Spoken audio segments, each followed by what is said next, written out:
We kick things off in a double pull situation where Mikey's going to throw in his left leg as a de la Riva and start to work his outside game looking for his Berimbolos and whatnot. So right there he looks to pummel in the crab hook, doesn't work. He's controlling collar and sleeve here as he looks to cut an angle. Now his left hand or bottom hand is going to switch to the leg. Look at how he's elbow deep. He has a deep wrap, and this deep wrap grip is something we see the best de la Riva players constantly go to when they're playing that outside game. We saw Levi do it in a lot of his matches. We saw him actually do it against Asare in his most recent match. But now, turn your attention to Mikey's top leg. So whenever it goes behind Pato's head, that puts him in a dangerous position for Pato to be able to go for like one of those duck under head trap leg drags. But you can see that Mikey's aware of it. So look, as Pato grips the hip there and looks to duck his head into the space, Mikey pummels his leg back. Now look at the fight is with Mikey's top leg and Pato's head. Pato's trying to get his head in between that space, and Mikey is going heel to butt, basically trying to close off that space. Now Pato's going to get really close to that position. Look at his left arm, how he steps over that shin, that bottom shin of Mikey, and then his left arm goes to the hip.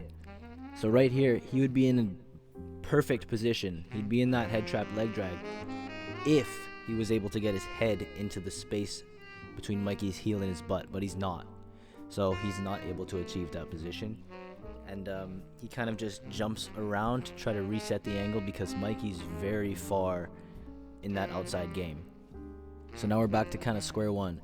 Now watch Mikey's bottom arm. He's going to go switch from a deep wrap and look to collect Pato's far leg, basically taking away his mobility.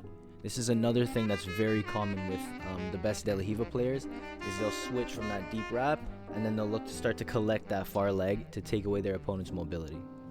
There it is again versus Asare. Reaches for that far leg. He doesn't get it, but you can see that he wants it. So Mikey has that far leg collected. So Pato's just going to roll through, get a hip grip, and look to try to make something work. Honestly, rolling to your back here is not bad because with Mikey in the position he's in, having the far leg collected, having his shins really deep across the hips, he's like really close to hitting Pato with the bolo, and Pato knows that, so he's just gonna switch the position, kind of make it weird. Now watch what he does to try to prevent this bolo and specifically this twister hook from coming in. So Mikey's right leg, or no, his left leg in this case, is gonna be the one that's gonna hammer down. He already has Pato's hips in the air, so he's in good position to get this back take. So watch Mikey start to play this bolo. So he brings his knee under, right above Pato's knee line. He starts to hammer down. Pato escapes his knee line, and he starts to look for this toe hold.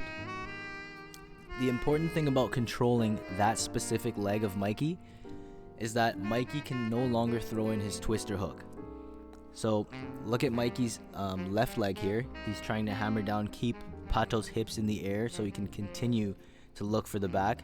So you can see he's continuing to just keep hammering on that leg, keeping Pato's hips in the air. Pato is steadily controlling Mikey's other leg because that leg right there, that's Mikey's twister hook leg.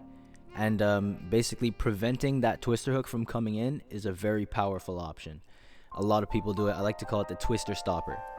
So now Mikey has his leg free. He notices the twister hook's not there, so he looks to throw in a crab hook on the bottom side. Still not there, so he opts to come up and take his 2 points for the sweep. Still not a bad option. He gets 2 points, gets to come on top. Not bad at all. So now Pato ends up in an outside Ashi position. Mikey's kind of stacking him here, keeping the weight on his foot, his left foot here. And he's going to start to control Pato's left leg. Now this is important because as Pato switches to modified X, that left leg that he's controlling right there, that would be hooking Mikey's right leg.